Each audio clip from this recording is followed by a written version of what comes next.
Happy Friday. The weekend is finally here. I am Jason Whitlock, and you are watching Fearless with Jason Whitlock.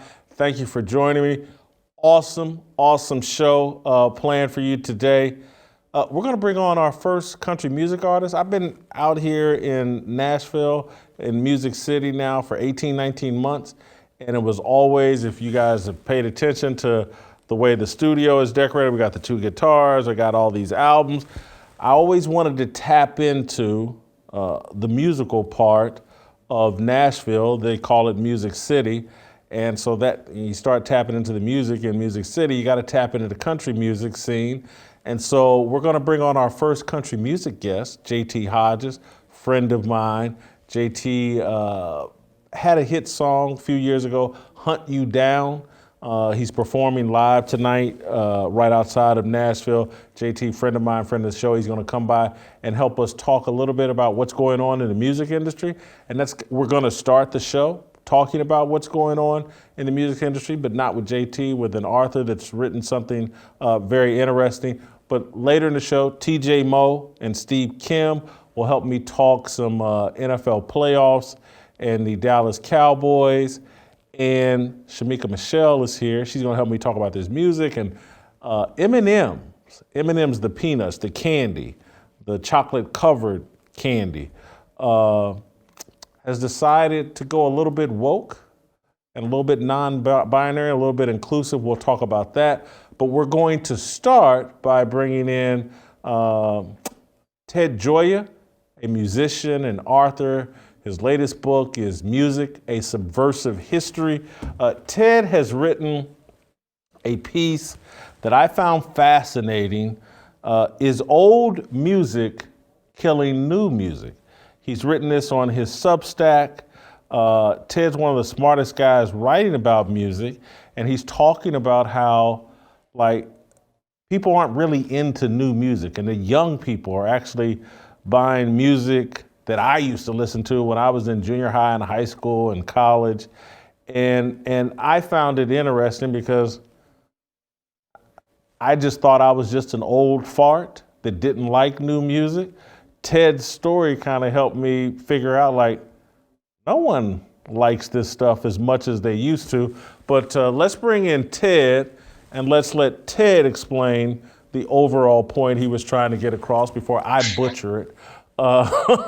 So Ted, what is the point that you were going for in this article? Did I get it done well? I mean, because it's a very extensive article. There's great graphs in here. You put some work and some thought into this. Well, there's something strange going on in the music world right now. We just got numbers for last year, and it showed that 70% of music demand last year was for old music. That's more than 2/3. Or put it another way, if you take the top 200 songs right now, they only account for 5% of streams. That's half of what it was just 3 years ago. It's tiny. So something is happening that the marketplace is walking away from new music and embracing old songs. And for you and I, that might be okay because, we like the old songs, the great old songs, but it's alarming when you see the whole culture walk away from new music. And so, Ted, I read this piece and my first thoughts, and you eventually got there, this particular paragraph or explanation or point you made that you started talking about Elvis Presley. I'm going to read the entire paragraph. In fact, that's how all the apparent dead ends of the past were circumvented. Music company execs in 1955 had no idea that rock and roll would soon sweep away everything in its wake. When Elvis took over the culture, coming from the poorest state in the U.S., lowly Mississippi, they were shocked. They were more shocked than anybody. And it happened again in the following decade with the arrival of the British invasion from lowly Liverpool, again a working class city unnoticed by the entertainment industry. And it took place again when hip hop emerged from the Bronx and South Central and other impoverished neighborhoods, a true grassroots movement that didn't give a damn about how closed-minded CEOs of Sony or Universal Music viewed the marketplace. And so when I read that graph, I thought, Ted, and I wonder if you agree, great art, almost all art, but in particular music, is generally a byproduct of oppression. And it's people in some pain or expressing the pain of others eventually create revolutionary, groundbreaking music that speaks to people's hearts, souls, spirits, emotions. And that's what I think is missing right now in music. It seems so materialistic, so vapid, it just doesn't, the new music doesn't speak to anyone's soul. Well, I look at it and I compare the music industry right now to the people that ran the temples in ancient Rome. If you were a priest in ancient Rome and there was a temple of Jupiter or Apollo, you couldn't admit that you'd lost faith in them. You had to pretend that you still believed in the ancient gods, even though everyone else knew they were dead. Well, that's the music industry right now. The people running it won't say this, but if you judge by their actions, they've lost confidence in new music. They've lost faith in it. Probably the best way of looking at it is, how do they spend their money? The biggest area of investment in music right now is old songs. They're investing hundreds of millions of dollars buying up the publishing rights of songs from 40, 50 years ago. This is the biggest investment area. And whose catalogs are they buying up? Musicians who are 70, 80 years old. You know, Paul Simon sold out his catalog for hundreds of millions. Bruce Springsteen did. Bob Dylan did. This is where all the money in the industry is going. And so they're not putting the money into new artists. 20, 30 years ago, they would have invested that money in the next star. Now they're going down this dead end of chasing trends that are 40, 50 years old. That can't be good. But you bring up a good point in that where is the next new sound going to come from? And the one thing that gives me comfort is in the past, new sounds and new styles haven't come from Hollywood or New York or big record labels. They've always come from oppressed communities. And you gave a few examples. You know, when the rock and roll scene hit with Elvis, you know, Elvis came from Mississippi. That was the poorest state in the United States. No one expected a musical revolution to come from there. It happened on its own. And then with the British invasion in rock, you know, where did the British invasion come from? It didn't come from Buckingham Palace. It didn't come from 10 Downing Street. It came from Liverpool, one of the poorest cities in the whole nation. And that happened with hip hop. You know, hip hop came out of the Bronx. It's just a few miles away from the headquarters of many record labels in New York City, but they didn't have a clue it was coming until it happened. So that will happen again. There will be a new musical revolution happening, but it's going to come in some strange place, some place we least expect it. You know, a good example is what's been happening with K-pop now. Probably exciting anything in terms of reaching an actual global audience, but you know, people in Hollywood had no idea that was going to happen. It happened despite them. There'll be something like that that's going to surprise us. Maybe not this year or next, but it'll happen soon. Ted, I actually think it's happening. And I think people haven't recognized. I'm going to throw you a bit of a curveball. And I'm wondering if I think the actual oppressed group that is starting to generate music that people are tuning into is the Maga people. And it's like these Let's Go Brandon songs that aren't really that great, but they've been taking off and having success. And then I don't know if you know the artist Aaron Lewis that used to be the front man for Stained, and then he became a country guy, and he made this song last July 4th, Am I the Only One? It's had a lot of success. I think people are going to be, but I think people making music for the MAGA crowd are actually going to have success, and that anti-establishment group is going to be where the next musical revolution perhaps comes from. Well, I don't know if I'm ready to hear a hit song on Let's Go Brandon. I've heard a few of those that have gone viral. They haven't struck me as the next Beatles. But you raise an interesting point. in the past, new sounds came from the counterculture. These were people that were on the fringes of the culture. They weren't insiders. The Sex Pistols and punk rock, they were all outsiders, remember, the counterculture. The same thing with the grunge rockers and Nirvana or the rock people. And there's a real gap in the counterculture right now. There's probably, if you the right is probably more counterculture than the left right now. So that's a very revealing thing. But what we do need is a vibrant counterculture of people being able to produce songs and writings and books and movies that aren't part of the establishment. And sort of this elite culture has become monolithic. And that will collapse. There will be some outside voice that will put a dent in it. And I don't know if it's going to come from TikTok or YouTube. I tend to think it might come from overseas. I think the next big movement might come from Africa or Indonesia or Brazil or someplace where you don't expect it. But I do think the monolithic culture in the United States is now a kind of echo chamber and needs to be shaken up from some source. I just don't know where that's going to happen. And I'm going to double back on it a little bit and just say, like, the counterculture is, whether we like it or not, whether people agree with it or not, the whole establishment is saying, get vaxxed, get vaxxed, get vaxxed. And there are people like that don't want to get vaxxed, don't want to have to show their papers to eat at restaurants.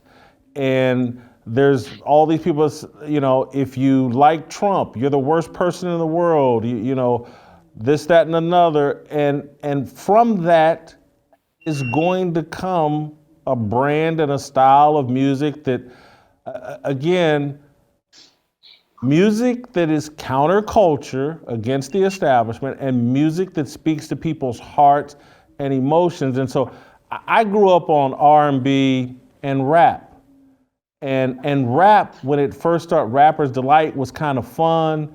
And then I really fell in love with rap with Public Enemy and KRS-One. And out of New York, there was like this really anti-establishment, black pride music that was in rap.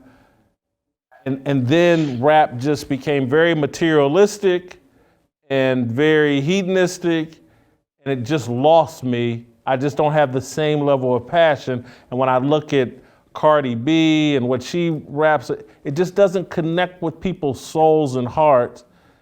And so I just think the artists are like throwing away their audience because all the music is so materialistic, and the people that seem to want to have a message of some kind behind their music seem to be the people, the unvaxxed, the conservative, whatever. They seem to be having music that with a real message. I can't. Rappers aren't even really making social justice music. They're making, you know, music about drugs and sex. And anyway, I read your article and I thought, wow, this guy has captured something I've been feeling for a long time, like this new music just isn't any good. And they're creating an opportunity for people that I'm not sure if they know that they're creating that opportunity for. A lot of people feel the same way you do. Probably the single biggest response I've gotten from my article is people telling me that the problem is with the songs. He said, the songs are no good. The songs were much better back in the day. Now, I don't completely disagree with that. I find a lot of the current pretty valid too. But I will say the problem is not that there aren't good musicians out there. I listen to new music all the time. There are great musicians out there and there's creative work happening. The problem is the system is broken. It won't give these people visibility. You know, for example, radio stations have such tight formats now that if you came out with a new sound, they wouldn't play it. The formats haven't changed in 20 years. What gets on a country radio station today has to sound pretty much what it did like 10 years ago or 20 years ago.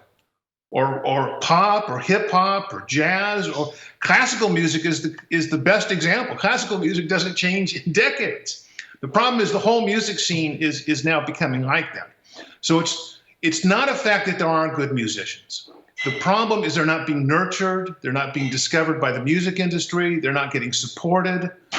We need a culture that brings these people wherever they are, whether it's in poor parts of the United States or the inner city or in middle America or overseas.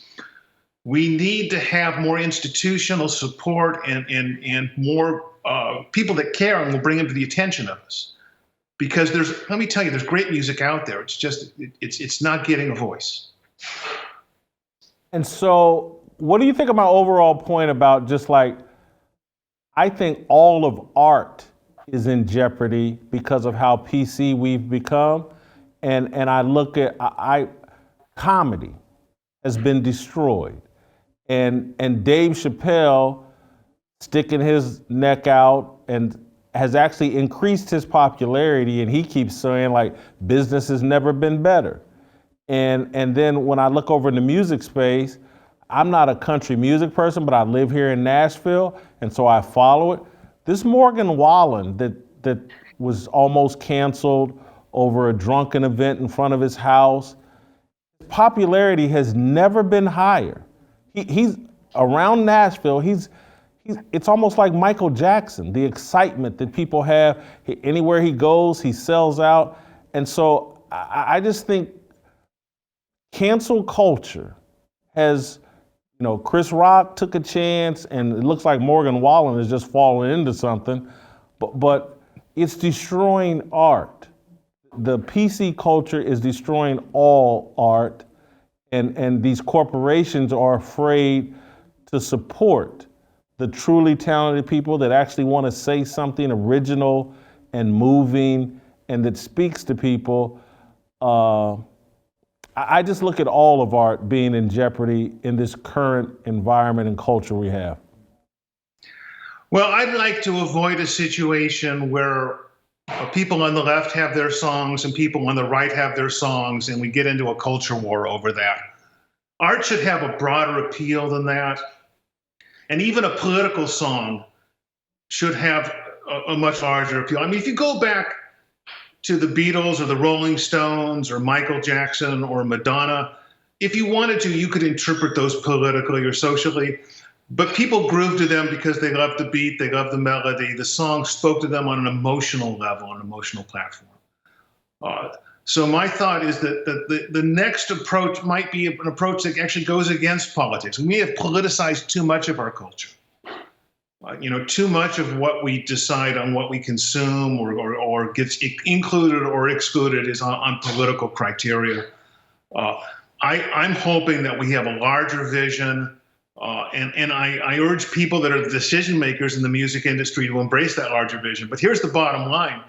They're not going to have a choice on this. They can't really cancel even when they think they can cancel. The Morgan Wallen example is a great example of this. Even when they think they can cancel, they can't. I find a lot of what Michael Jackson did abhorrent, but Michael Jackson's not going to disappear.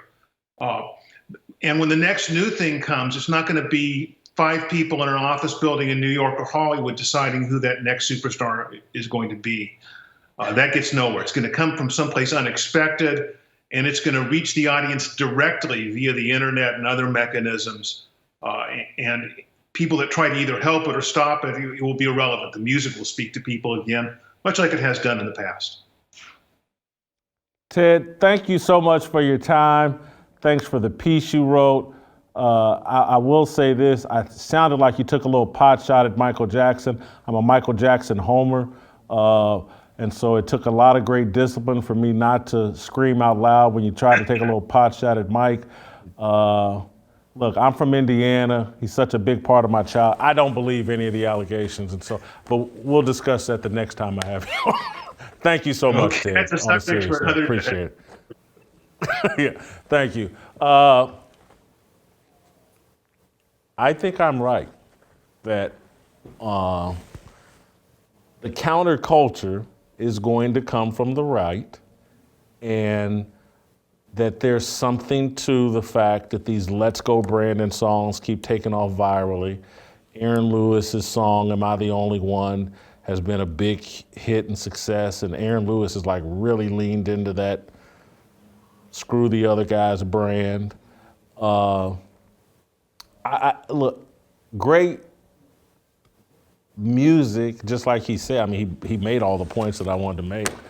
Counterculture. You look at the 1960s. Anyway, you guys, any takeaways from what Ted had to say or I had to say? I definitely agree with him when he talks about the system and how they don't really promote some of the good music. My daughter is interested in rap, and she says she doesn't want to sing about sex. She doesn't want to talk about money and drugs. And I told her, I think that's great, and I'm pushing her to do that. But I want you to understand it's not going to be as easy as the woman who's half naked, who's just talking about sex, who's talking about money, because that's what radio promotes, that's what people push, that's what it seems like people love. So I just want you to be prepared that you have to be really serious about this, and you have to be determined, and you have to stick with it, even when it feels like nobody is listening. And so she does listen to like what we call the Maga rappers, and she has noticed that, you know, Bryson Gray and Loza Alexander are actually rising and taking #1 spots from people like Adele, you know. And so I do think that it's going to come from the right. People are tired. You know, people, when we say they're listening to old music, I think it's because new music is not natural. It goes against nature. You have women talking about being savages as if they're actually heartless, when we already know women are more empathetic, you know, but yet the music pushes them as if they aren't empathetic, they're heartless, they can just use men for whatever. We have men talking about bros before hoes. That's unnatural. So I think the way people love old music is because old music is what's natural. Talking about love is what's natural. You pointed me, Jason, to the article that Jesse, was it Washington wrote? Yeah, Jesse Washington with the Undefeated. But no yes. love songs anymore in R&B music. Right, and he was saying that it's only in, you know, the black culture that's happening. All non-black love songs are still being created just as much as they used to be. So again, it goes back to the bigger plan, to me, to destroy the black family and the black community, because we're just taking away everything that's natural, that is of nature, that is of God, and we want to really change that and bring something different. It's happening to us the most. That, like you said, there's no R&B love songs. What I would say is it's happening to us first. Yeah. There's always a lab rat, but everybody at some point is going to be a lab rat. And so, yeah, we're first up, but trust me, the lack of love songs and all that, it's filtering out into other genres. I'm sorry, I'm forgetting the name of the guy. Ted, thank you. One of the things Ted said was that he hopes that it doesn't become political, where only the right can listen to this and the left can listen to this. I think there's a big problem with that, because music does not care about right or left. Music historically captures the heartbeat of the time. And right now, when we talk about counterculture, people are feeling politics like crazy.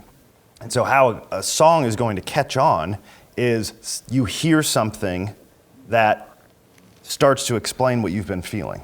And so the counterculture is coming from the right. It's going to be from the right and not the left at this time. And so we're going to have the division politically, because that is the heartbeat of the country right now. And so you can't just make something up, throw it out there and say that's good music if it doesn't hit close to home. And so I think great music takes authenticity and it takes courage. And that's why it's typically from the counterculture. So I am in full agreement with you that it's going to come from the right, and it's going to be things that all of us sit here and talk about, and somebody puts on paper and sings about it, and we say, that's it. That guy, that's the heartbeat of me and my community right now. I also think that it's going to happen away, just like he said, like Elvis Presley and rock and roll and rap. It wasn't the big major labels, corporations that were backing it. Eventually they had to get on board with it because it sold and was so popular. And I think that's what's happening right now in all media spaces in terms, it's like, why am I here? Why did I feel like, you know what, I need to get away from Fox Sports and ESPN and it's because you couldn't be truthful. You couldn't say what you really, really believed on those platforms, and so the only option was to evacuate if you wanted to say what's really on your mind and heart. And I think that's what's going to happen in the music industry. And then there'll be enough, because I mean, look at Joe Rogan and his importance in American culture, while not being connected to some major television network or some major corporate entity. And I know Spotify is, but you know, it's a disruptor. But all across the board, the people, Dave Portnoy in Barstool Sports, that just very disruptive. And it's all coming from and events. That's what's going to happen in music, and it's necessary, and it's going to, and again, traditional people, because music has always probably tended to be more left than conservative, I would think. Music has always been a bit more liberal than conservative. I think we're gonna see this start evening itself out or swinging the other direction, where the great music is going to come from the right. Again, I've never been a huge country music person. I dated a girl that took me to some Kenny Chesney concerts. But you know, going to the concerts, that Aaron Lewis song, "Am I the Only One?" The first time I heard it, it hit me like the first time. I don't know, y'all too young. Shemeka, you may be too young, but KRS-One had a song called "Why Is That?" Rap song. It was. I can remember being in my car when I heard "Why Is That" by KRS-One. I was on Ball State College campus, and I came to tears. Oh my God, I can't believe this brother did this, blah, blah, blah. That's how I felt listening to Aaron Lewis sing some country song, "Am I the Only One?" It hit me that same way. And, you know, there's, you know, we were talking about, Silk has a song called "Lose Control." Man, love that song. It hits me, you know, so hard. And you were making the point, Shemeka, before the show about, was it Mint Condition or who? It was Silk. No, it was Silk. Yeah, Yes. they got a song that. Meeting in my bedroom. Yes, meet me in my, yes. And some woman now has turned this into one of the most pornographic, profane, and the music just doesn't hit you in the heart anymore at all. It's so profane, so materialistic. It has no chance to get off the ground. And I mean, the point you made about it just being unnatural, phenomenal point. It goes against the way we're actually wired. Right. Yes. There's no more Natalie Cole singing, you know, love songs or, you know, I've got love on my mind. There's none of that. There's no Whitney Houston saying all the man that I need.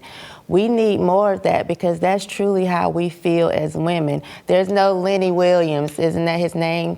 Because I Love You. I Love You, yeah. Like, that's what I grew up on. I loved Larry Graham and Just Be My Lady. As a little girl, you know, this is what you look forward to. You grow up and think, oh, I'm gonna have a man that says, just be my lady, everything will be all right.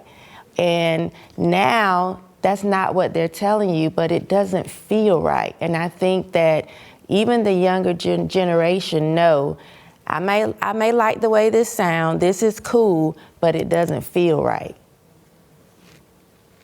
Well, I just think this is true in America as a whole right now. You remember you did a full show on, what's her name, Tamara Mensah-Stock, the girl, the female wrestler, who just raved about how she could not be more proud to be an American and represent America. Yes, the Olympic at the Olympics. wrestler, yes.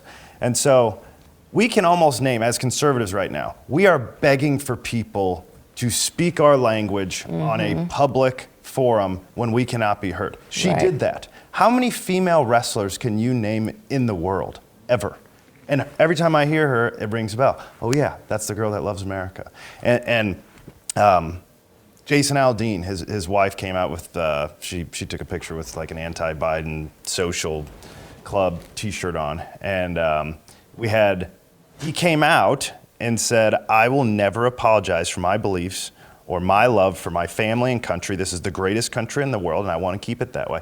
I would like for him to extend that into his music, and it doesn't have to be, Let's Go Brandon. It doesn't have to be all the other stuff that goes along with it. I think the important thing is to come out. Just send Jim right up here. Keep going, TJ. Come on, Jim. Up here. I don't want to work the other camera. Just come over here and stand next to me. We went a little bit long, and so the ending of the show is going to be different. And I just wanted to squeeze Jimmy into this music conversation because I know Jim, DJ, very passionate about these issues. TJ, finish up your point. I was basically done. Bottom line is, the culture is going to come from the right, and we are begging people to. The left has been stepping out of line with their music forever. It is about time for the right to step out of line and start speaking our language through their music. Jim, I want to speak into my mic because I know these issues hit you as a former DJ and just anyway.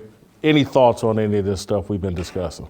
I think that actually what you're saying and everything that's gone on, I think we have to really look at the fact that music is the reason that music determines a whole lot of which way our country's going and everything that's happening with our country.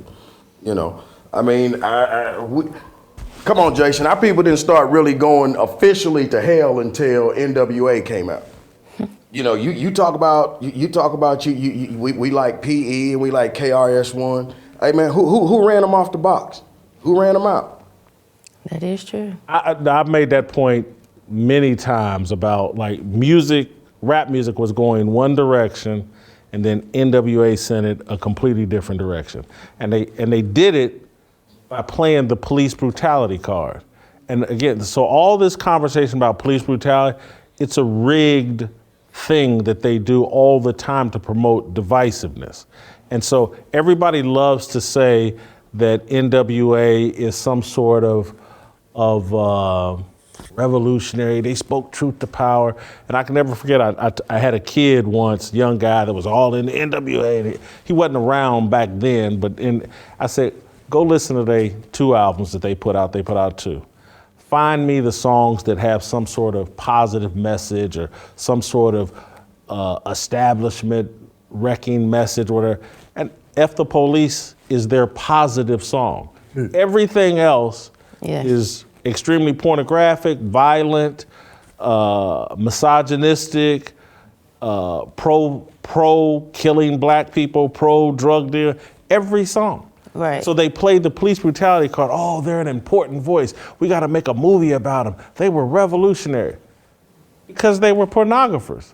Bottom line, that's it.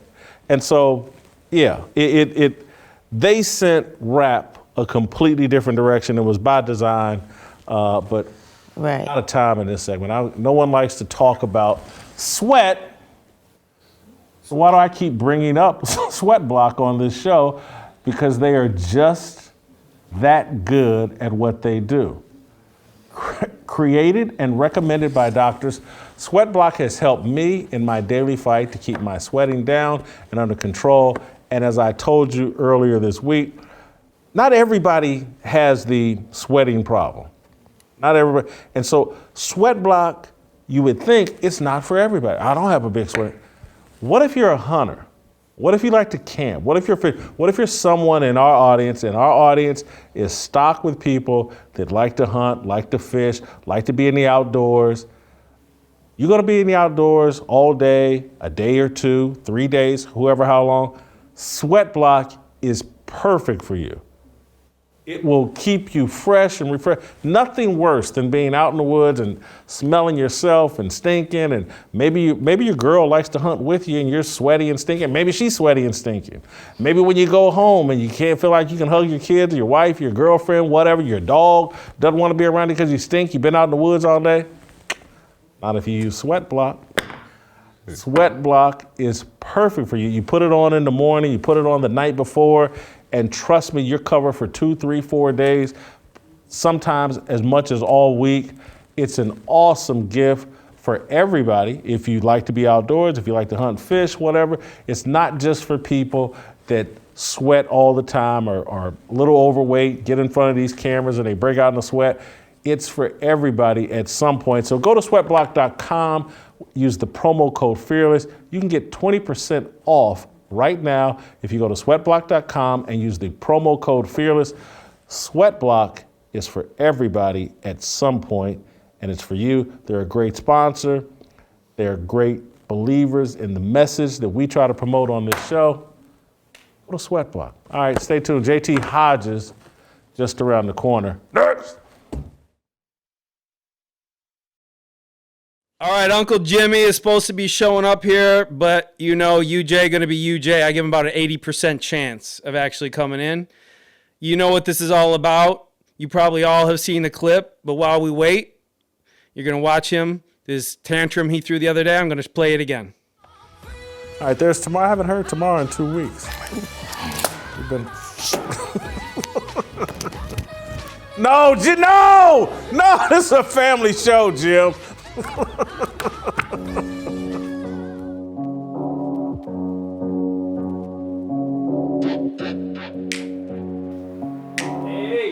AB, UJ.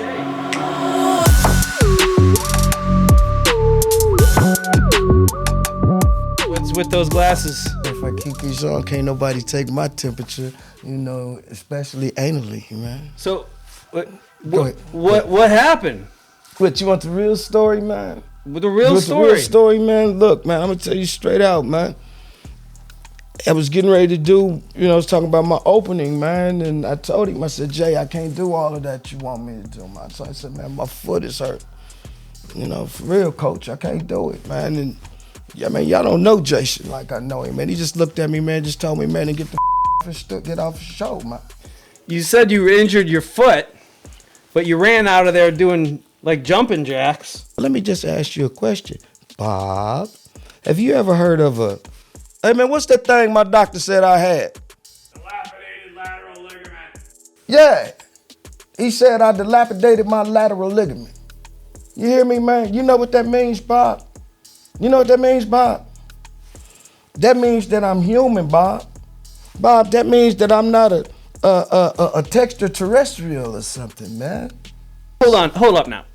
Is Jason Whitlock still your friend? I saw you, I looked, you're not following him on Instagram. Yeah, you're right.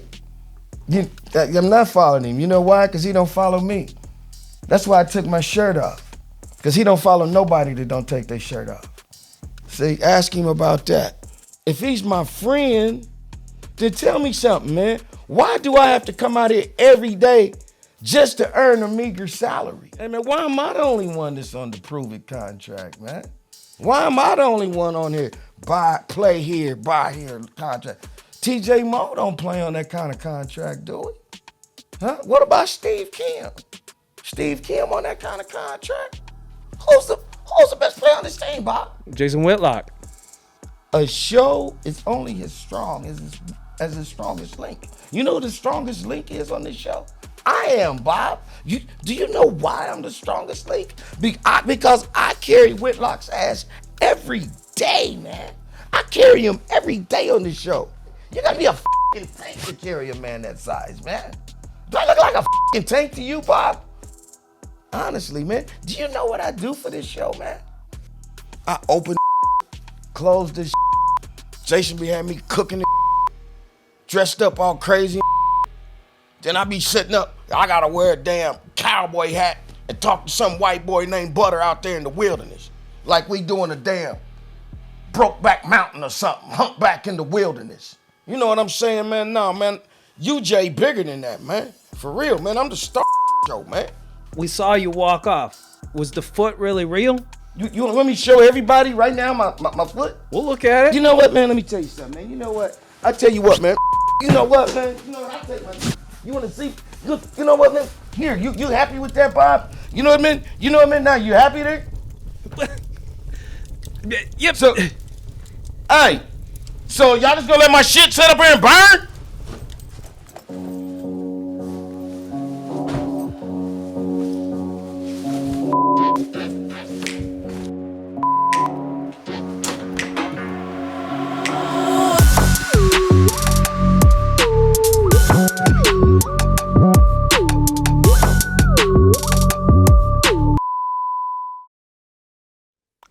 All right, welcome back.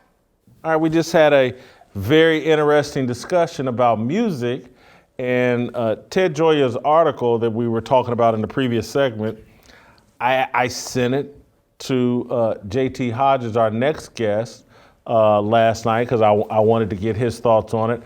You guys know I'm relatively new to Nashville. I've been here about 18, 19 months, and it's really being here in the Music City has made me expand my musical horizons, and have started because I got a relationship with a guy named Steve Ford here, a businessman here in Nashville who's connected to virtually everybody in the country music world. And so I've just been meeting people in the country music world, and JT has been one of the best connections I made, which actually comes not even from Steve Ford, it actually comes from my friend Buck Fitzgerald. You guys have seen Buck here on the show, former University of Tennessee football player. But JT, we've probably known each other a couple, 2 or 3 months now. Yeah. But this morning was the first time I went and hunted down some of your music, and I hunt you down. Let's play a clip from probably your most popular song, Hunt You Down.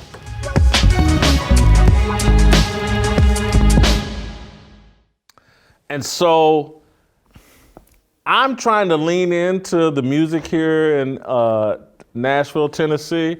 I'm big on harmony. We use the word harmony. We have a show on Wednesdays. The back end of it's called Tennessee Harmony. Music is what brings us together, and that's why I thought of you, JT. Let's start here with the article I sent you last night. And the article kind of argues like that young people really aren't into new music. They're into the older stuff. And so for an old fart like me, it made sense to me like, man, this music ain't as good as the music I grew up on. This ain't the Isley Brothers. This ain't even Jodeci.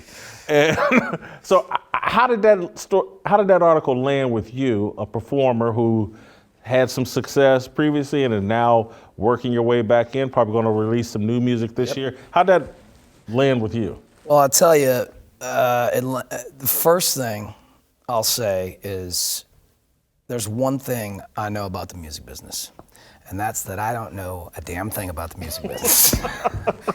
Like golf, huh? I think most people that are in the music business would probably tell you that. I mean, it's literally, sometimes betting on a roulette wheel. But I found the article fascinating for a couple of different reasons.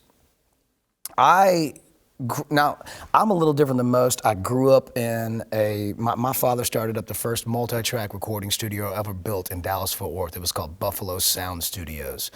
Mama had a deal with MCA Nashville at the time. She ended up turning it down, didn't want to go out on the road. But Pops had, Michael Bolton coming in there. He had Leon Redbone, Delbert McClinton, a big Texas blues artist.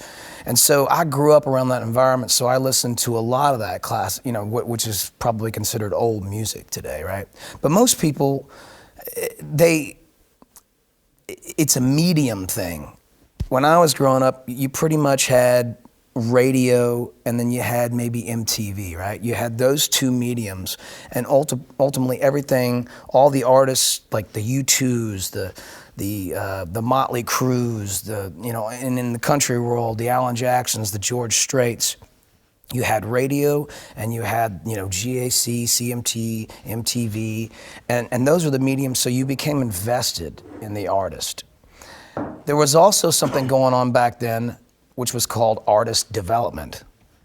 Go figure. A&R. A&R. Well, artist and repertoire. I'm sorry. Yeah. Never mind. Go ahead. You're all good. Think about Tom Petty. You think about, U2. You think about Bruce Springsteen. If you really go back, they probably each put out 4 or 5 albums before they really, really found their voice. And then ultimately, that's when you eventually had the U2 Joshua Tree come out. That's when you had Springsteen, Born to Run, and into Born in the USA. They developed these artists. I think now, with all the things that we have going on, everybody's got one of these. Everybody has, their Instagram, their Twitter. I think there's so much distraction. There's so much music out there. and there's hardly any artist development anymore. So it makes sense that these young kids, they're like, well, okay, that's a cool song, but I don't really know much about that artist, on to the next song. But they can identify with the brands that were built by Tom Petty, or going even back to Elvis Presley. You can talk about Elvis Presley in the article. Movements, and I'm sure you were going to go into that. There hasn't been a great musical movement in the United States, in my opinion, since the grunge era of the 90s. If you really think about it, that was when we had Nirvana, Pearl Jam, and you and I were talking about this morning, about a lot of great music comes through some form of whether it's poverty. You talked about Brooklyn and rap and the Bronx and all that, how that came, with the 80s hair metal, with the make it. All of these movements came from a place of whether it's social injustice or just wanting to revolt, rock and roll, right? It's saved the music business up until now. So until we have that next great musical movement, and it's gonna have to be done again through this, because we're all on this now, right? I mean, it makes sense. We don't have any heroes. Well, I certainly think art, and we talked about it in the previous segment, that great art comes from oppression. It really does. It comes from pain, and then people start speaking about their pain and writing about their pain, and the music connects with people on a soulful level, on a spiritual level, on an emotional level. And that's what I think is missing. But again, am I just an old fart that thinks that, and maybe I'm not as in tune with what's being said in music, but I just think, and as we talked about, Shemeka and TJ and I and Ted Gioia, as we talked about, I just don't think this music that's being put out today has any soul. It seems all very materialistic, and as I don't know, and you help me understand, because I don't think this is true in country, but as someone who grew up on R&B music, the Isley Brothers, my favorite group of all time. So good. Jodeci being, to me, the next iteration of the Isley Brothers, my favorite. In soul music, there is no more love music. And I'm just telling you, they just don't make love songs. They make sex songs, but they don't make love songs. They don't make songs that you would share with a woman that you care about. They make music for a woman that you may swipe left or right on Tinder, but a woman that you care about and want to connect with and want to build something. They don't make music for that anymore. Is there less of that in country or the other genres of music? I still think the great thing about country music is it always has been about the song. Now it changes, it's changed, just in the last probably decade. We've gone a couple of different directions. The whole, what they call bro country came out with trucks and everything. But I think for the most part, country music will always be about the song. I'll go back and touch, as far as everything else goes, I guess you could call me a little bit of an old fart too, because I tend to agree with you that I do think, coming from a musical place, I feel like the arrangements of songs back in the day were more interesting. I feel like maybe the way they recorded them, the bands had to be as tight as possible. Go back to the Motown. That band was so good, they probably would have to record one of those, songs probably 25 times until they got that perfect take. What comes out of that? Soul, right? And I think today there's a lowest common denominator, and it's happening in country. And some of my country music fans and listeners and artists, they may not agree, but even country is starting to have a formula. And that formula is through, whether it be radio, whatever's gonna work on radio. If that was a hit, then more than likely this song needs to be similar to that song as far as the key, the tempo, the arrangement. That way, it's just one big playlist on a radio station. I think that's factored in. So, I mean, I could go all day, but I don't think we have all day, do we? JT, you and I talk about music's ability to bring us together. Yep. It does. I believe that. Great music does. Mm-hmm. But it feels like we're getting less and less great music, less and less music that brings us together. I know you're an artist, and you know you're friends with other artists, and I'm sure across all genres, and so it's probably a bit more difficult for you to say that or chime in on the things that I'm going. But when I think about WAP by Cardi B, like winning music awards, it just blew. How does that bring us together? I mean, I can't play that with my mother. I don't want to hear it with my brother. I don't want to hear it with my sister. I can't think of anybody. How can it bring us together? And that's what music to me has always done. And so a lot of sports, things. we talk about sports and music. Those are the two. Those are the last places we can go, really, to bring in. And I agree with you. And it's interesting. 70% that when you sent me that, like young people going to listen to older music. So there's something to be said for what you just said. I mean, out of that 30%, you know, I'll give credit to a Chris Stapleton or an Adele, because they're at least selling albums and people are listening and they're, I think. But when I give them credit, what do those two artists remind you of? They kind of take you back, right? A little bit in their style and the way they write. Aretha Franklin of this era. Yeah. I mean, so that's what I found most interesting. So what's the answer? Is it more people? Do we need a movement that takes us back to me talking about those arrangements, the musicality, being influenced, going back and maybe being more influenced by a Bruce Springsteen, or if soul's where it's at, Isley Brothers, or if it's country music for you, Hank Williams Sr. Going back and really listening to the way those songs are crafted. There was a team of people. There were songwriters that wrote the songs. There were producers that produced the songs. You had the best of the best, and now it's artists will have their writers teams and they only write with a set few people, or they want to write all the songs themselves, or they want to produce their own albums, and I get it. Like money talks. It can be expensive to make a record, so. Like I said, we don't have all day. I could go all day, but I agree.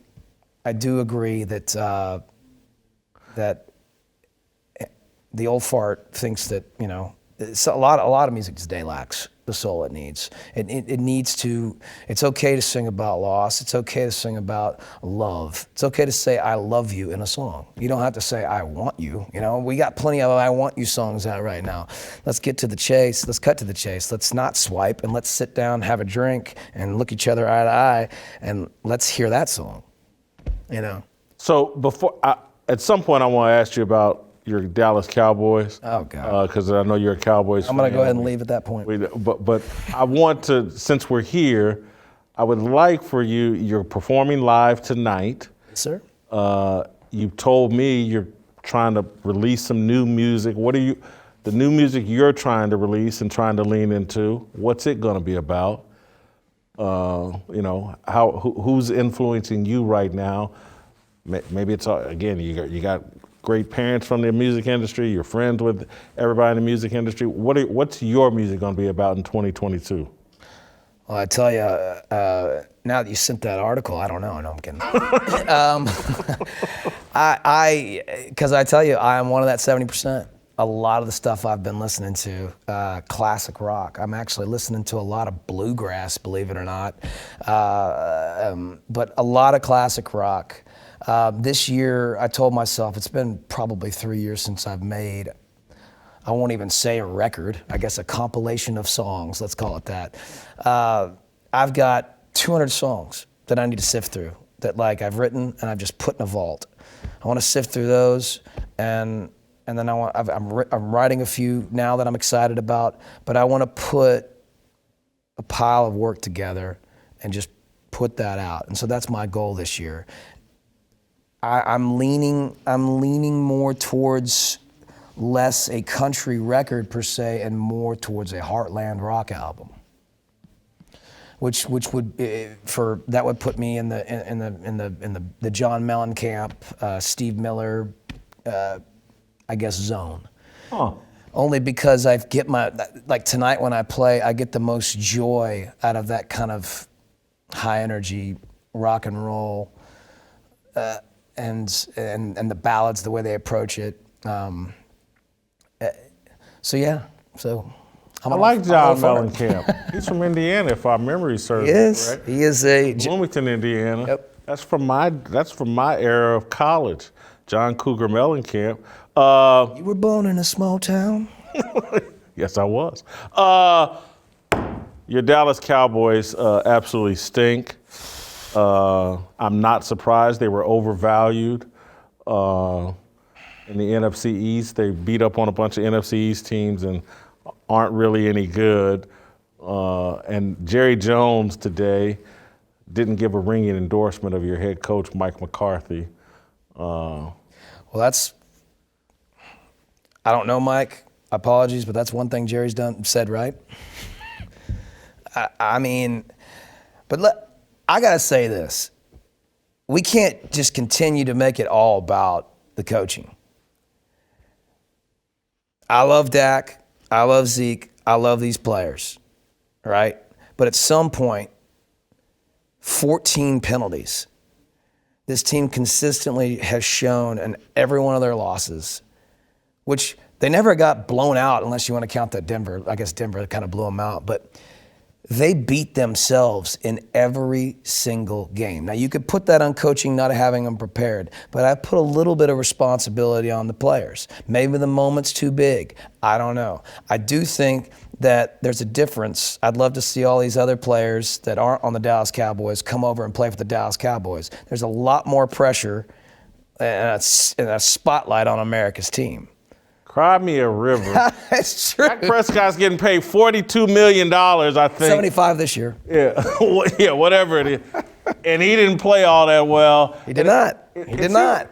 Every country music star or singer is some sort of, to some degree, a Cowboys fan. I think Chris Young. Chris Young's diehard. Yeah, diehard. And I see him.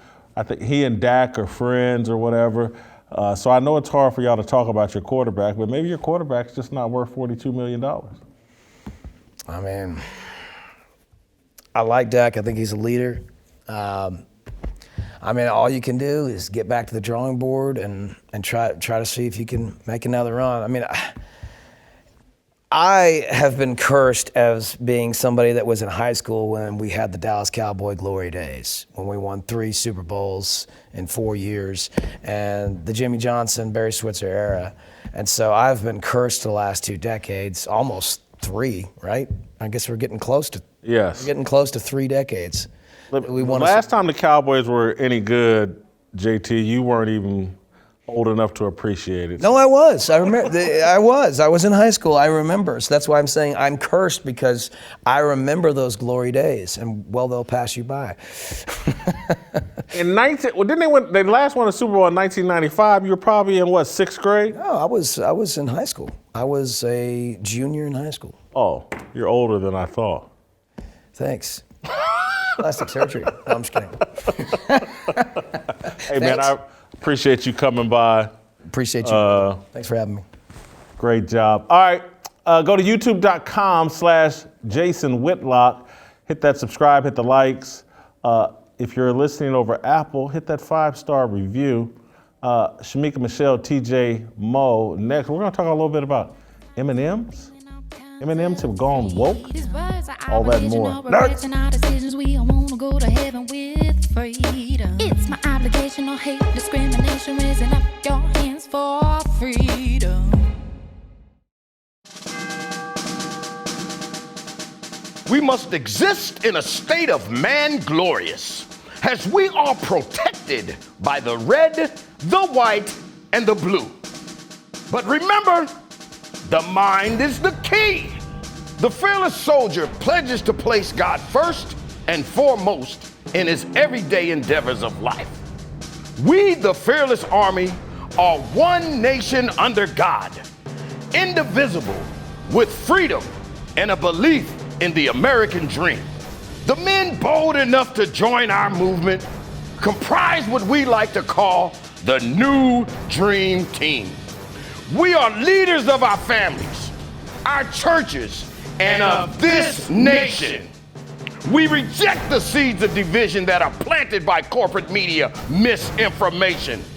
We affirm that all men are created equal and are endowed with inalienable rights, which are granted by our Heavenly Father. We are bound by honor to accept God's challenge, to take the flag and lead, to cherish, to protect, and to nurture the life of our unborn seed. I am a fearless soldier, so shed no tears for me. I am not a victim. I am the man that God made me to be. Amen.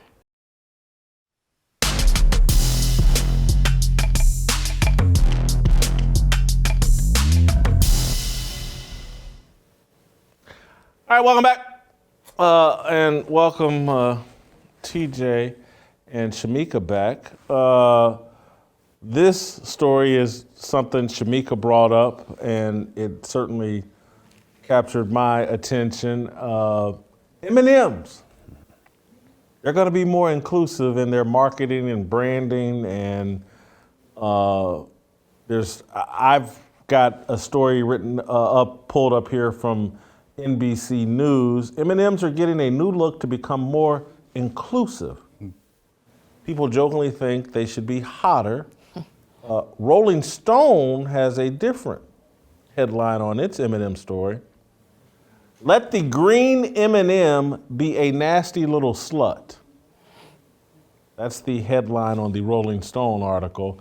And so M&M's candy that is directed at kids is now, putting alleged female M&Ms in tennis shoes, and there's two, I think the green and the brown M&Ms are supposed to be females, and some of the commercials have them holding hands as if they're in some sort of sexual relationship. And inclusion is the key word, and sexual inclusion seems to be the key to being inclusive. Next Wednesday on Harmony, because I wanted to talk about inclusion this past week, but on Wednesday, we're definitely going to get into this whole inclusion discussion. Shemeka, I'll let you go first. What should we think about this? I feel like they're really trying to just cancel women. We've talked about them trying to get rid of men when they started the whole toxic masculinity. I think they're trying to get rid of masculine men, feminine women, and kind of bring us to a middle ground where you have just beta males and women that you can't tell the difference. I really feel like as a woman, especially when they say things like we want to make the woman smarter or look more empowering, I never equated sexiness with being stupid. And so the fact that they're alluding to this, it irritates me because I know a lot of smart, beautiful women. When I look at Diane Carroll and Debbie Allen, Felicia Rashad, Bernadette Stannis, who played Thelma on Good Times, these were beautiful, black, feminine women. Pam Grier, she was really sexy, but no one thought Pam Grier was stupid. When she played her characters, no one thought she was dumb. And now I feel like they're really just trying to take the sexy away because they equate sexy with being stupid, or they want us to be more manly. And I personally, as a feminine woman, I take offense to this. A lot of people are talking about the green M&M that they took away her go-go boots. But they also, with the brown M&M, they gave her the little kitten church mother heels. They took away her heels as well. And she was supposed to be the smart, Eminem, when she debuted, I think in 2012 for the Super Bowl, she was a smart Eminem, but now they have to now take away her heels, give her the little heels that it looks like the church mothers, you know, stuff their feet in, and it looks like a pop can of biscuits. That's what they've done to her. And so it just feels to me that they're trying to erase feminine women and want us all looking like little boys. TJ, before you go, I want to say, I think what frustrates me is I think they're targeting kids. For sure. That the real goal here is to bait kids into being far more fluid in their sexual identity. And it's about, because I'm just sorry, parents, for the most part, mom and dad, man and a woman, it takes them two to create a child. I don't care what you do surgically or whatever, it takes a man and a woman. And so most kids have been produced by heterosexual parents. And I'm just sorry, heterosexual parents tend to want their kids to be a reflection of them. For sure. And so it's natural, it's not a bias, it's not something negative that most parents want their kids to be heterosexual. They're a product of a heterosexual union, intimacy, and they're trying to say, okay, screw what your parents want. We, the establishment, pop culture, the educational system, we want to have the primary influence over you as a young person, and we want the key to happiness, the key to being a normal person, the key to being a good person is to be sexually fluid. Yes. We're down for whatever, and that's why Rolling Stone has got a headline, let her be a nasty little slut. Right. Just screws anything and everybody. That's positive. And the justification is, well, this is the way boys have always been. They've been slutty and they've been celebrated for it.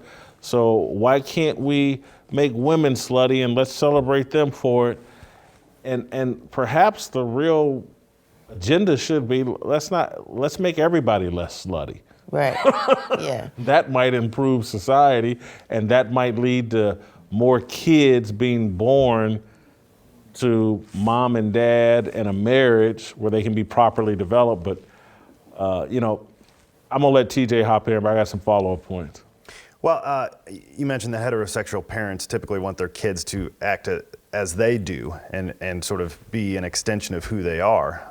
Part of that is we're all trying to, I have an 8-month-old daughter. I've spent a lot of years trying to be a better version of me, and I want to teach that to her, all the mistakes and things that I've made. And it's like, you look at some of the data here, we talked about the transgender community has a suicide attempt rate in the 40 percentile. It's like 42%. The LGBTQ plus GYS community, it's 4 times what it is for a heterosexual community. So it's like part of that is a protection mechanism for young kids. I want you to be as protected as humanly possible. It's like, how many parents would tell you they would lay down their lives for their children? So why then would you set them up to be far more likely to commit suicide? That is my first point, just playing off what you were talking about. The second point is that the fact that Mars, the parent company of Eminem here, thinks this is actually useful or doing anything just floors me. It's like you look at what they actually said they're doing. They're like, well, it's not good that the arms and legs of these shell colors are tan, so we need to make them the same color as their shell. I thought they were white. I never even noticed that they were tan. I don't think anybody noticed that they were tan. It would be weird to have, the extension that they do. It looks like they're wearing gloves and shoes, and that's it. It's like Mickey Mouse. I don't know. You go down and you're like, okay, is this helping a 8th grade girl in Utah? She's seeing that the girls are less catty towards each other, and so now she's going to have an epiphany after watching a 15-second commercial. You know what? That girl, that Eminem's being nicer to the other Eminem. I should be nicer to my friends. She's wearing these shoes. I should go away from my boots. It's like, I don't think it's virtue signaling. It's not actually useful or helping anybody, and it's dumbing down to some degree what is desirable, right? It's like Shemeka and I were talking off air. It's like, look, You could put me around a whole bunch, a bunch of girls that are 40 pounds overweight, and I could never see a pretty girl for the first 30 years of my life. And then Tyra Banks walks by, and I'm like, that's the girl. Okay, pretty is still pretty, no matter if you refuse to show it to me or not. And so that's kind of what I think is happening on a large scale. They're dumbing it down. They want the pretty girls to be uglier because the uglier girls can't be prettier. You want everybody acting as though they should just wear sneakers. You don't need to get prettied up. Turns out girls feel better when they get prettied up, and guys like them more. Yes.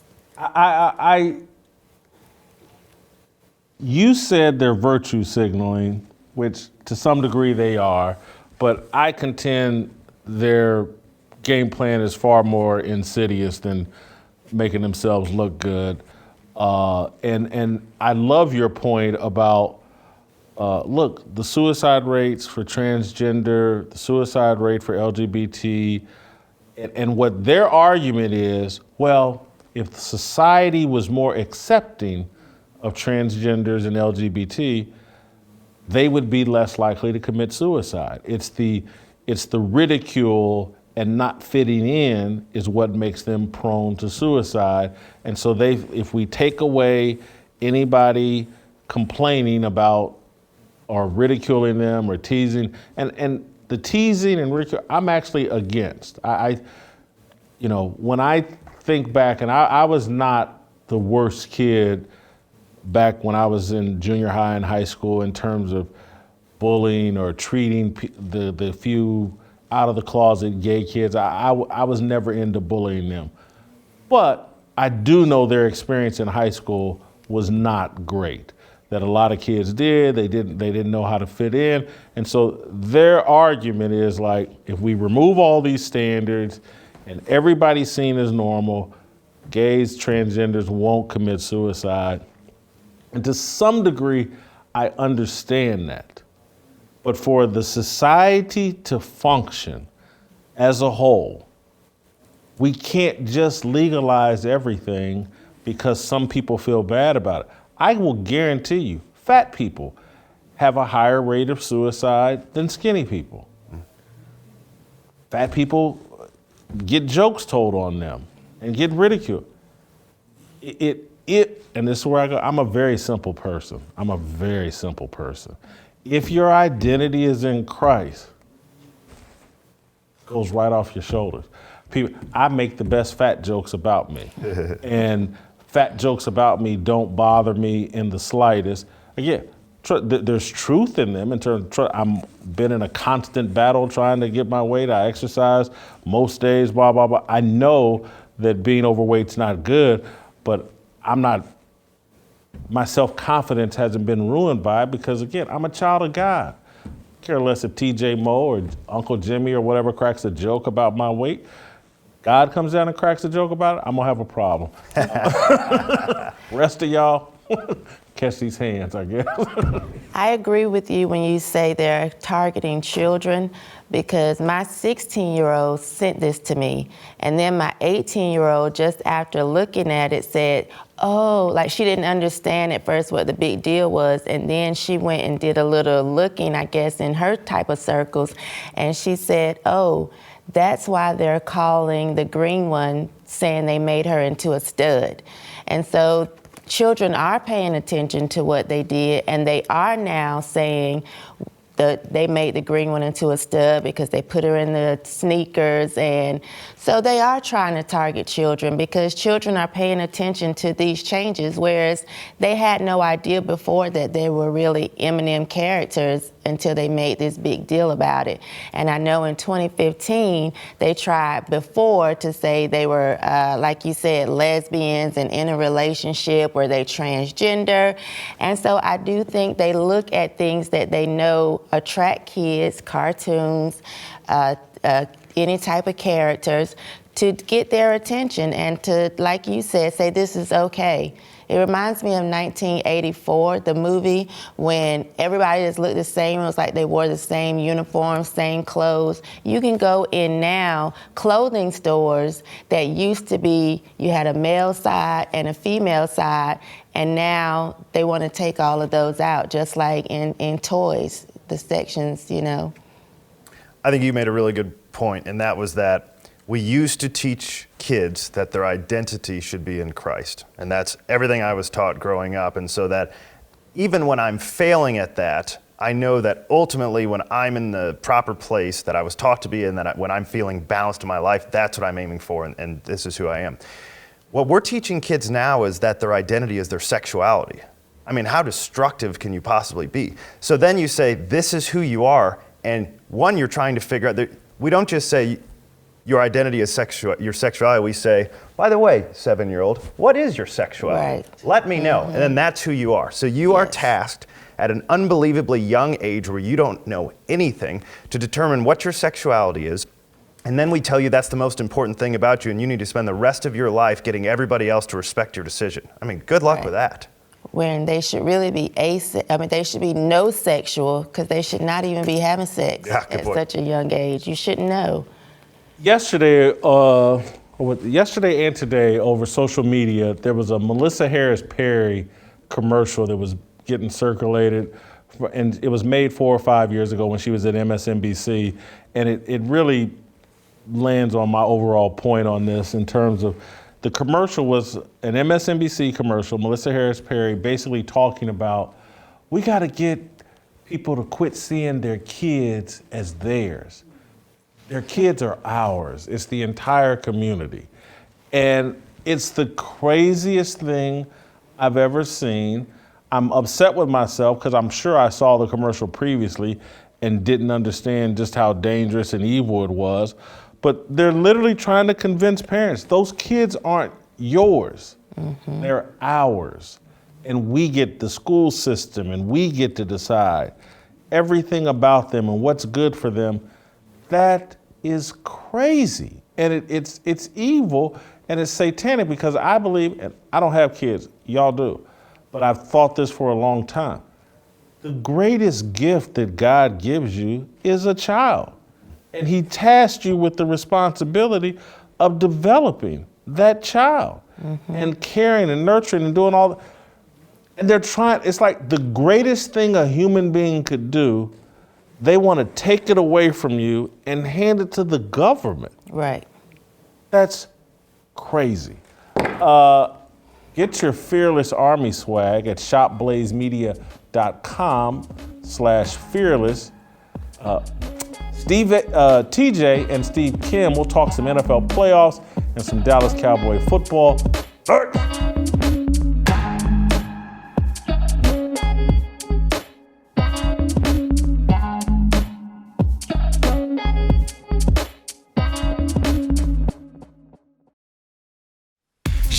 모두 다 빨리 박수 쳐 기다리지 말고 서둘러 Reason that I'm back is to feed you raps and I see that you are 배불러 So fly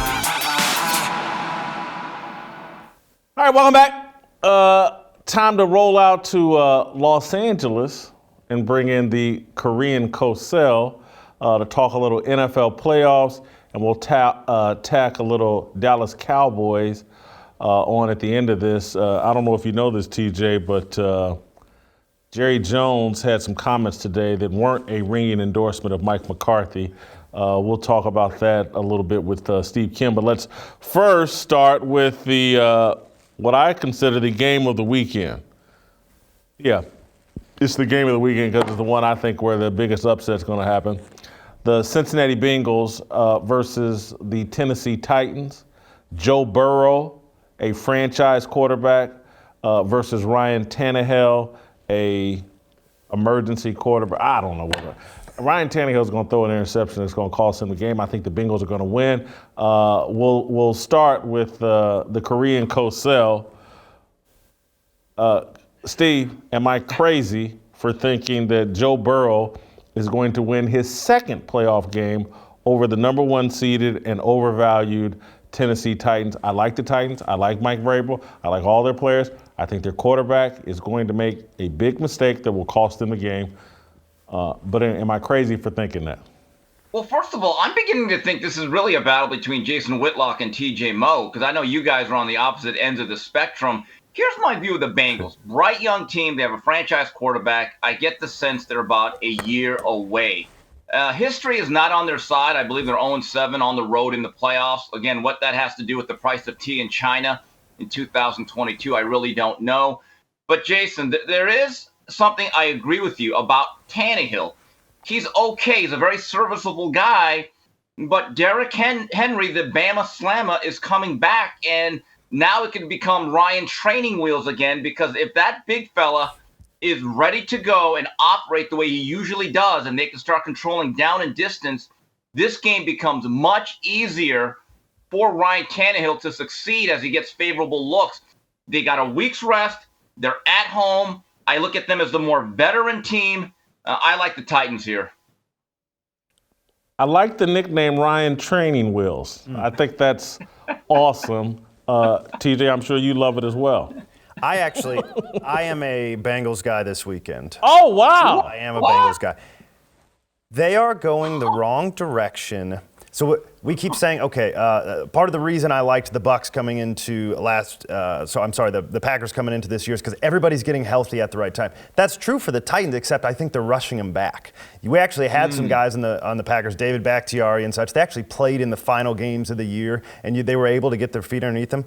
We haven't seen Derrick Henry in a long time. And if they're trying to force feed Derrick Henry because Ryan Training Wheels is not able to get the job done, they're in big trouble, because anything on your lower extremities, specifically when you got a guy that relies on speed and power, you're in big trouble. So you can, look, we're here in Nashville right now. It ain't warm, and so it's not going to be friendly to him. If you got anything going on with your joints, you got any ligaments that are messed up, it's not going to be fun. I don't think they're going to be able to lean on Derrick Henry like they hope to.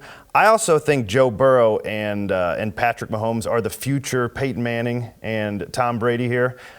Joe Burrow over the last 5 games, 13 touchdowns, 1,720 yards, and 0 interceptions. He's been absolutely on fire. So I think that continues.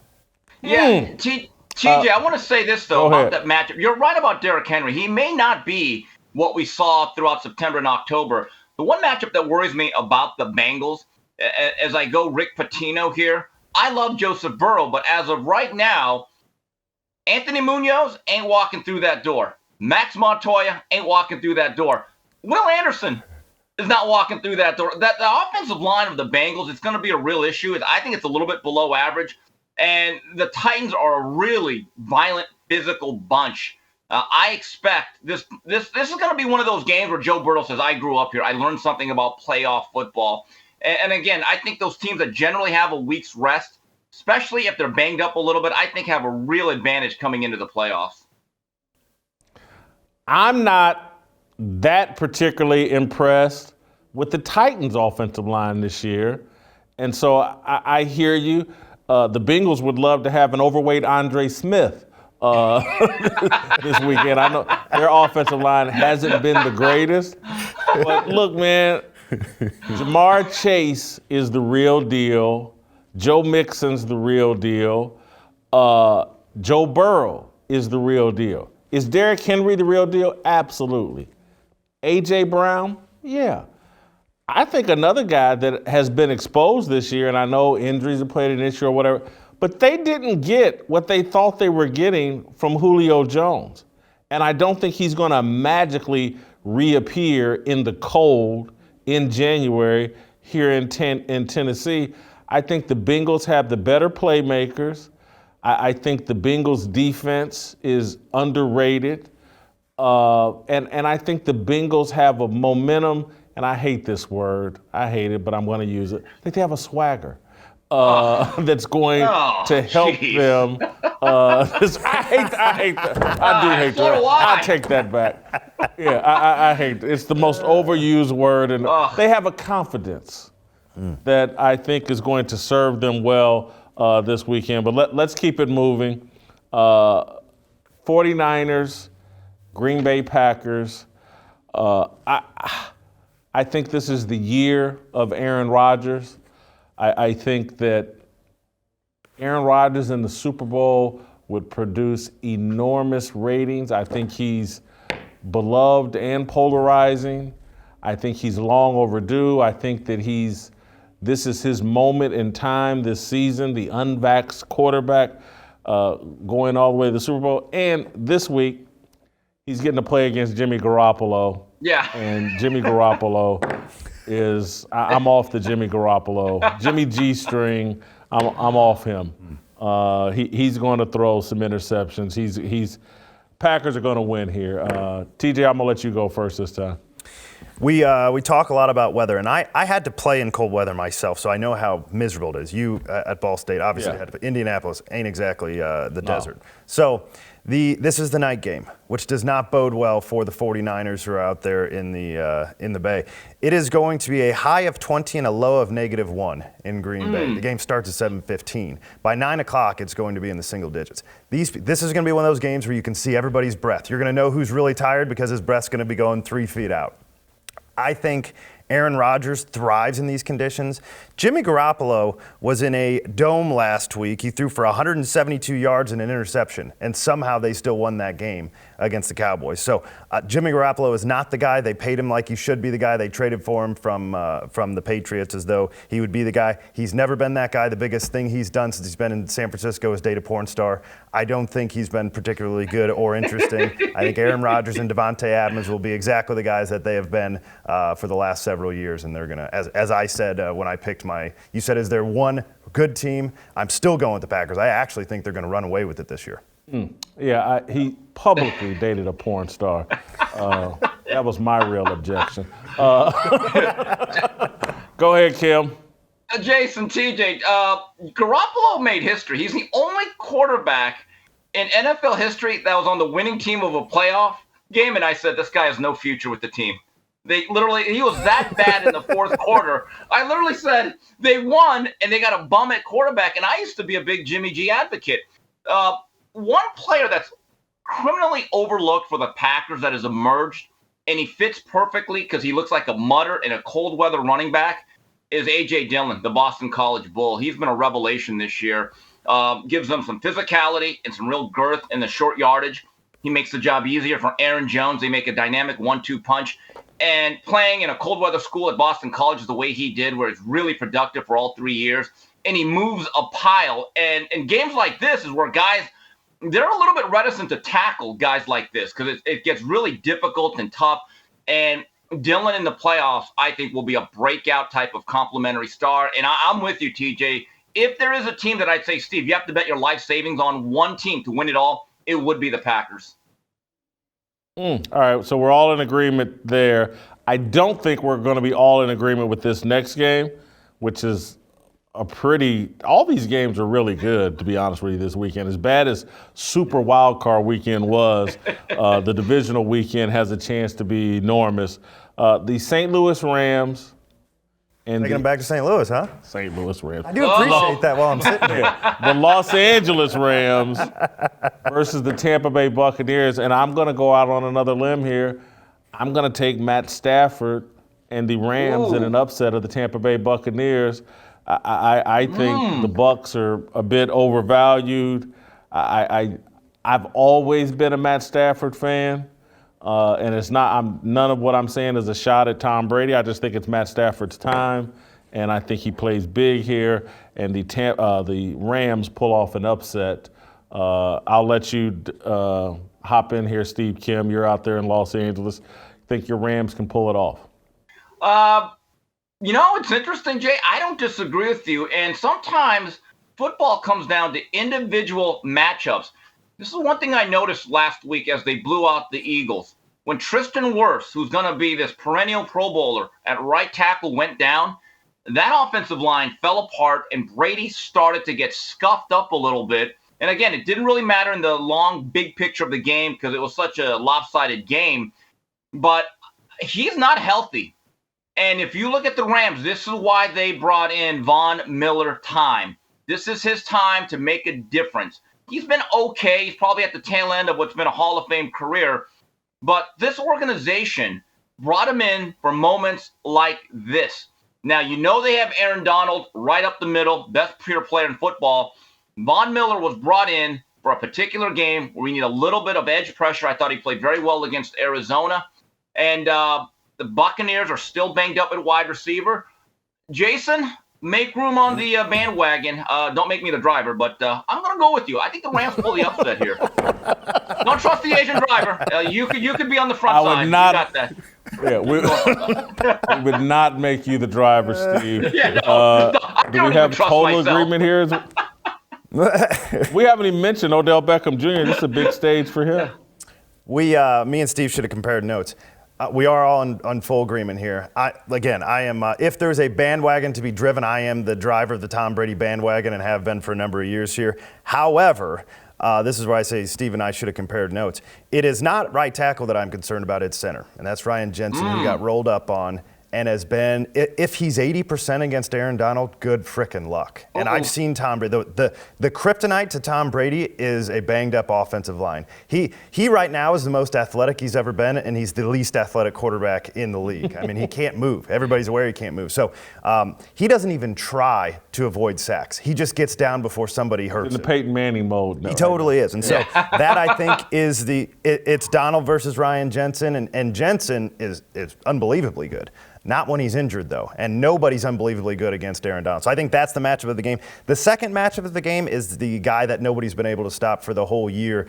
And if we were having an honest conversation, maybe in the MVP contention, and that would have been Cooper Kupp. No one's going to cover Cooper Kupp. And now you do have OBJ, who gets to play second fiddle to somebody. And while that's not really his cup of tea, he is coming around. If you've watched him the last several weeks, he's coming around. You got Cooper Kupp and OBJ on offense, and then on defense you got Aaron Donald trying to tear up a banged up Ryan Jensen. Good luck. I thought I had a. Go ahead, Kim. Okay, so let's let TJ drive. He's the white guy. You're driving while black. I'm just an Asian driver. So TJ, take the keys. Here you go. It's all yours. You get behind the steering wheel, man. All right, let's move to what many believe is the game of the weekend, and I can understand why. The Kansas City Chiefs are hosting the Buffalo Bills. Josh Allen is on one right now. Patrick Mahomes and the Chiefs seem to be ascending at the right time. I'm going to pick the Chiefs here, but not with a great deal of confidence. It would not shock me if the Bills and Josh Allen pull the upset. I could see Kansas City getting off to a slow start and having to play catch up and not quite being able to get it done. But as a right home field advantage, Patrick Mahomes, Andy Reid, I'm going to pick my Chiefs to hold off the Buffalo Bills here. TJ? This is the AFC Championship game. They're going to play the winner of the Titans and Bengals, but this is the AFC Championship game here. They're meeting too early. Both the Chiefs and the Bills are those are the more talented teams. I think this is actually the year for the Bills. I think what we are going to end up here is Packers-Bills Super Bowl. The difference in the game is going to be Josh Allen's running ability. I have watched him now. You notice this, perhaps his most famous moment in the NFL to date is falling down on his own as he's running 75 yards for a touchdown, and he gets to like the 10-yard line and falls down. The guy can really, really run. So he's got guys out there. They've got a really good rushing attack. They're now, courtesy of John Hadley here, the Bills have rushed for 110 yards or more and average at least 4 yards a carry in 6 straight games. A lot of that is on the back of Josh Allen, who finds the time to take off. They clear out. This is a really good play-action team. Clear him out, and he takes off. Ultimately, I think that's the difference in the game. And again, this is the, in my opinion, the AFC Championship game. So winner of this goes to the Super Bowl. AFC Championship game, start there. Do you believe that? And then tell us who's going to win. Yes, it's interesting in this expanded playoff. In many years, a matchup of this caliber, you'd say that's the AFC title game. I'm very high on it. It's the main event of the weekend as far as I'm concerned.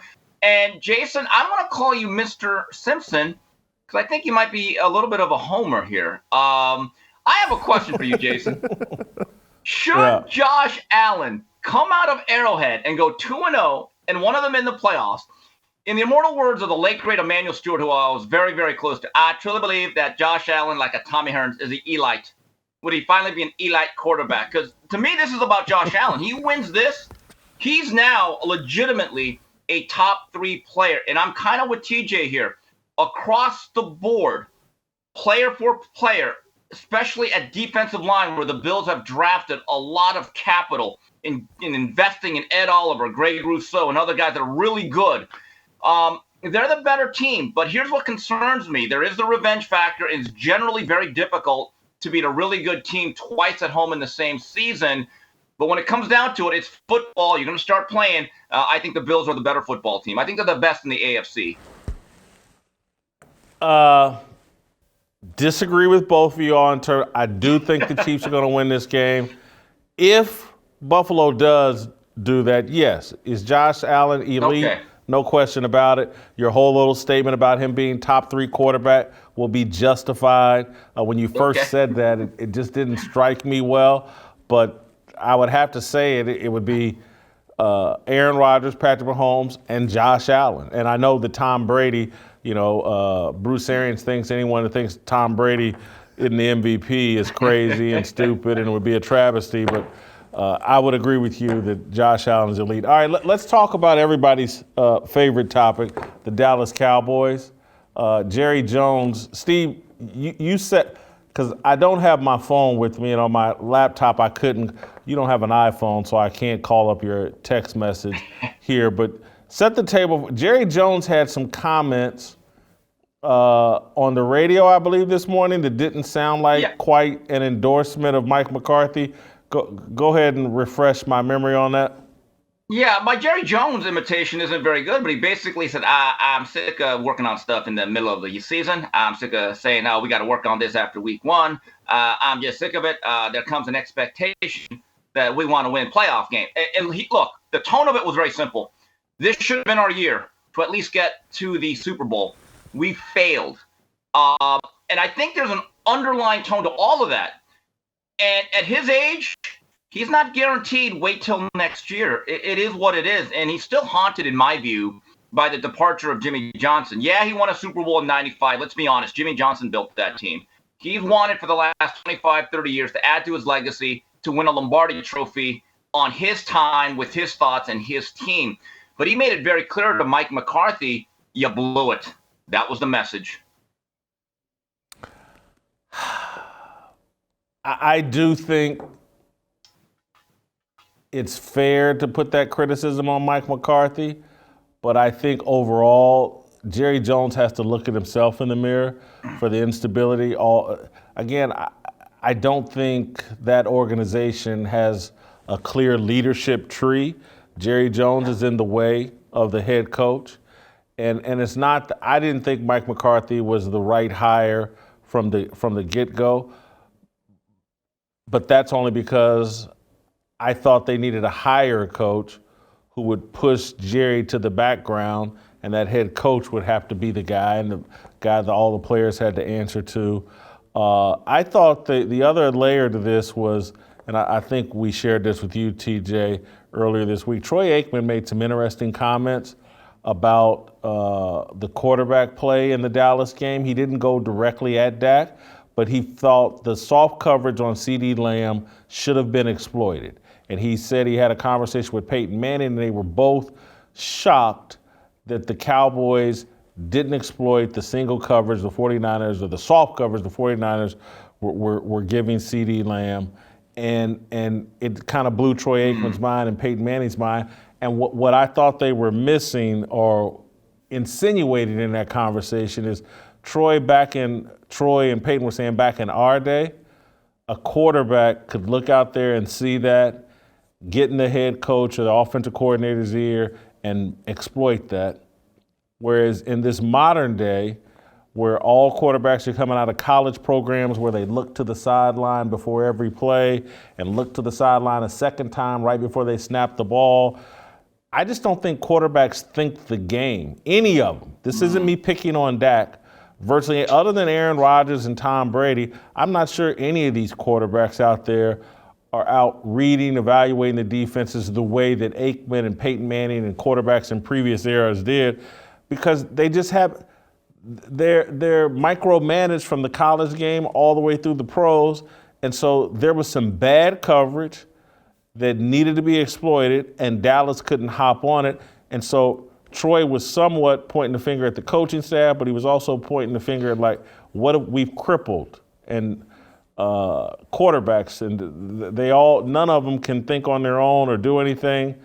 So I say all that to say Mike McCarthy may lose his job. Troy Aikman is somewhat questioning the coaching and the quarterback, I thought, with those comments. You remember, I played with a guy named Denary Alexander in college at Mizzou. He was a first-team All-American, had 4 straight games of 200 yards plus during that season. He was unbelievable. Had 5 or 6 knee surgeries, didn't make it very long in the NFL because of that. There was a game that we were losing. Andy Hill was our wide receiver coach, and they got together at halftime and said, "What do we do here?" And Andy Hill spoke up. He said, "Well, I think we throw it to 81." That was his number. "And then once we get going, we'll throw it to 81. And then once we get going a little more, we're going to throw it to 81. And he had 200 yards. We won the game. I think quarterback is not a position where you can have a weak personality person. And it does not matter. Why didn't, it's actually a good comparison. Mike McCarthy and Aaron Rodgers did not get along for good reason, because Aaron Rodgers' personality was too strong. He was not just going to let a coach dictate how he played the game. Now that's good and bad, because you need a quarterback who can follow directions. But Aaron was also going to do what Aaron deemed to be best for them to win the game. And right now that's throw it to Devontae Adams as many times in a single game as he can. And that's going to win them the Super Bowl this year. So I think Tom Brady's a strong personality guy. He's done a measure of what you're talking about. I think part of the problem with the college system, I think you're correct, is that it's actually conditioned these guys to believe that they don't have to be the personality of the team. Because in college, the head coach is the personality of the team. In the NFL, it's supposed to be the quarterback. And a lot of these young guys haven't figured that out. Guys, And interesting stat here. CeeDee Lamb was the #1 targeted Cowboys receiver. Last week he had 5 targets for 1 reception. That's a flawed game plan right off the bat. But going to your story, TJ, when Troy Aikman played, he had a guy by the name of Michael Jerome Irvin, the playmaker. The wide receiver coach was a gentleman by the name of Hubbard Alexander. Came with Jimmy Johnson from Miami. He was really the wide receiver coach, but he was really Michael Irvin's muse. And I've seen this on tape or on films, where if Michael didn't get the ball enough and he thought he was open, he would actually go over right over to Hubbard Alexander and said, "Axe, get me the ball. I don't care what coverage they run. Give me the ball." And Axe would say, "Yeah, but they're kind of, no. Give me the ball. I'll go get it." Axe would then get on the headphones with Norv Turner. Then Norv would call to Troy, and Troy would say, "Yeah, we're going to get the ball to the playmaker." Sometimes it's really that simple. We overthink the game, and I think the phrase here, Jason, is paralysis by analysis. Well, I think what you just described there is a very young receiver in CeeDee Lamb, who certainly at this stage in his career probably doesn't feel empowered enough to do what you're talking about with Michael Irvin. But Dak Prescott, sitting on a $40-some-odd million a year contract in his 5th or 6th year in the league, but Dak's a soldier, like an infantryman. One of the things he's been praised for is he's such a team player. He's such an unselfish guy, and that perhaps Dak will learn a lesson from this, that in order to get to that next level, he may have to bully Mike McCarthy or whoever the coach is, and it has to be his way. But again, that comes from a supreme level of confidence in your ability. And Dak's always going to be, wasn't he a 4th-round pick? A 4th-round pick whose arm isn't really elite, and so he not an elite runner or whatever. So where does his supreme confidence come from? Generally from being prepared, being surrounded by the right weapons, great offensive line, 2 running backs, Amari Cooper, CeeDee Lamb, great. This may be, and this is what they may have figured out in Dallas, it's the wrong QB quarterback pairing. And, maybe the Dallas maybe need a Sean McVay or super aggressive, offensive-minded coach, because Dak's personality may never be the guy that's going to bully a Mike McCarthy or Kellen Moore, the offensive coordinator, into doing what he sees.